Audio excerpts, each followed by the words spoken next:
What about psychiatrists? How worthwhile is it to even get disability insurance, as most of these are specialty specific geared to physical ailments? What do you tell those that truly do no procedures at all?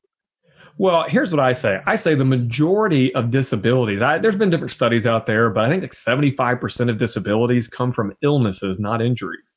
And I'd say a psychiatrist is just as likely to become ill, and cancer is actually one of the top disabling things out there. So they're just as likely to get any of those things as a procedural specialist. So I'd say the likelihood of something happening that could potentially disable them is just as important, it's just as likely. And then I'd say, on top of that, if you can't communicate, if you can't sit or stand for long periods of time, listen to your clients, something happens auditorily. I mean, there's so many different things they don't think about that they need to be able to do to take in the information, to ascertain what's going on, to communicate things back. If something happens cognitively, there's so many things that can happen. And if you get cancer and you're just straight going through, all that you go through, and you can't work, you can't see people, you're sick, then again, you could be a psychiatrist or you could be an interventional radiologist, and you're going to go on a disability claim. So I just always tell them, especially if they're younger, especially if they don't have a lot of savings and things like that, it's probably prudent for them to get it.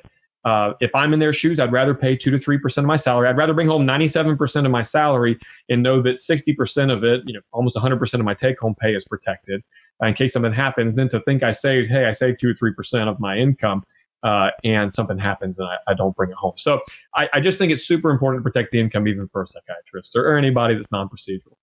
And I think it's worth pointing out that they get a big discount too. I mean, this stuff is a lot cheaper for a psychiatrist than it is for a plastic surgeon. It's just a lot cheaper. They're in different class of occupation.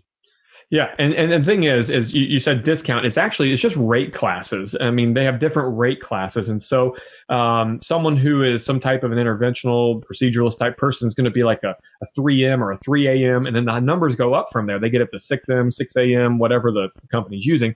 And as the different rate classes go up, actually that means it gets cheaper and cheaper and cheaper. So you're right. You're not going to have a psychiatrist paying the same the same rate as a Mohs surgeon. And then if you do it early on, then you're also going to have the opportunity to get discounts. And those discounts typically are based on your employer.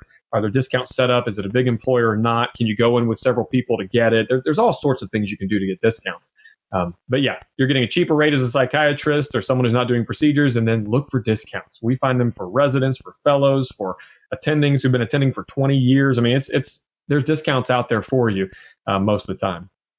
Do you want your questions answered by the White Coat Investor? Record your question at whitecoatinvestor.com/YQA or click the link in the description.